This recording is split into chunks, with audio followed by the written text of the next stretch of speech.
മുഖ്യമന്ത്രി പിണറായി വിജയനും ഉണ്ണികൃഷ്ണൻ പോറ്റിയും ഒന്നിച്ചുള്ള ചിത്രം പങ്കുവച്ച കെപിസിസി നിർവാഹക സമിതി അംഗം എൻ സുബ്രഹ്മണ്യനെ പോലീസ് നാടകീയമായി അറസ്റ്റ് ചെയ്തു. കോൺഗ്രസ് പ്രവർത്തകർ കനത്ത പ്രതിഷേധമുയർത്തിയതിന് പിന്നാലെ സ്വന്തം ജാമ്യത്തിൽ വിട്ടയച്ചു. സുബ്രഹ്മണ്യന്റെ മൊബൈൽ ഫോൺ പോലീസ് പിടിച്ചെടുത്തു. സ്റ്റേഷൻ ജാമ്യത്തിൽ വിട്ടയക്കാവുന്ന കേസിലാണ് എൻ സുബ്രഹ്മണ്യനെ അതിനാടകീയമായി പോലീസ് കസ്റ്റഡിയിലെടുത്തത്. പുലർച്ചെ 6 മണിയോടെ പോലീസ് സംഘം വീട്ടിലെത്തി. സ്വന്തം വാഹനത്തിലെത്താമെന്ന് അറിയിച്ചെങ്കിലും പോലീസ് അനുവദിച്ചില്ല. സ്വകാര്യ ആശുപത്രിയിലെ വൈദ്യപരിശോധനയ്ക്കിടെ ശാരീരിക അസ്വാസ്ഥ്യം പ്രകടമായതോടെ 1 മണിക്കൂറിലേറെ നീളുന്ന നാടകീയ സംഭവങ്ങൾ. പിന്നീട് ചേവായൂർ പോലീസ് സ്റ്റേഷനിലെത്തിച്ച് ചോദ്യം ചെയ്തു. ഇതിനിടെ ആശുപത്രിയിലും പോലീസ് സ്റ്റേഷനിലും കോൺഗ്രസ് പ്രവർത്തകരുടെ പ്രതിഷേധം കനത്തു. കൂടുതൽ വകുപ്പുകൾ ചേർക്കുമെന്ന അഭ്യൂഹം പരന്നതോടെ DCC പ്രസിഡന്റ് കെ പ്രവീൺകുമാർ മുന്നറിയിപ്പുമായി എത്തി. കേരളത്തിന്റെ നീതി നിർവഹണ ചരിത്രത്തിൽ കേട്ടുകഴിഞ്ഞ സംഭവമാണ് എൻ സുബ്രഹ്മണ്യൻ നടന്നത്. അതിന് ഞങ്ങൾ ശക്തമായി പ്രതിഷേധിക്കും.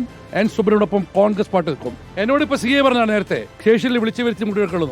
അതിനപ്പുറത്ത് വകുപ്പിട്ടാൽ ഞങ്ങളോട് ഇരിക്കും, ഇവിടുന്ന് പോവില്ല. പോലീസ് സ്റ്റേഷനിലേക്ക് പ്രവർത്തകർ തള്ളിക്കയറാൻ ശ്രമിച്ചു. ഇതോടെ സ്ഥലത്ത് കൂടുതൽ പോലീസിനെ വിന്യസിച്ചു. 2 മണിക്കൂറിലേറെ ചോദ്യം ചെയ്ത ശേഷം സ്വന്തം ജാമ്യത്തിൽ ഉപാധികളോടെ സുബ്രഹ്മണ്യനെ വിട്ടയച്ചു. ഫോൺ പോലീസ് കസ്റ്റഡിയിലെടുത്തു.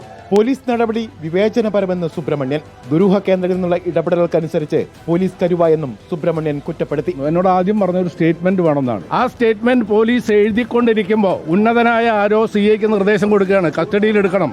അതേ ഉടനെ പറഞ്ഞു സ്റ്റേഷനിലേക്ക് പോകണം, എന്റെ സ്വന്തം വണ്ടിയിൽ പോകണം എന്ന് പറഞ്ഞു. അപ്പൊ പറഞ്ഞു. കുറച്ച് കഴിഞ്ഞപ്പോൾ ഞാൻ അതിന് തയ്യാറായി ഇറങ്ങിയപ്പം സ്വന്തം വണ്ടിയിലല്ല, പോലീസ് കസ്റ്റഡിയിലെടുത്തു. എനിക്ക് രാവിലെയുള്ള BP-യുടെ ഗുളിക പോലും കഴിക്കാൻ കഴിഞ്ഞില്ല. ഇത് കേരളത്തിലെ AKG സെന്ററിന്റെ നിർദ്ദേശപ്രകാരമാണ്. എന്ത് നടന്നാലും സ്വർണ്ണക്കൊള്ളക്കാരെ പുറത്തു കൊണ്ടുവരാനുള്ള പോരാട്ടം കേരളത്തിലെ കോൺഗ്രസ് നടത്തുമ്പോൾ അതിന്റെ മുന്നണി പോരാളിയായി ഞങ്ങൾ ഉണ്ടാകും. സ്റ്റേഷൻ ജാമ്യത്തിൽ വിട്ടയക്കാനായിരുന്നെങ്കിൽ 5 മണിക്കൂറിലേറെ നീണ്ടുനിന്ന അതിനാടകീയത സൃഷ്ടിച്ചത് എന്തിനു വേണ്ടിയായിരുന്നെന്ന ചോദ്യം ബാക്കിയാവുകയാണ്. റിപ്പോർട്ടർ, കോഴിക്കോട്.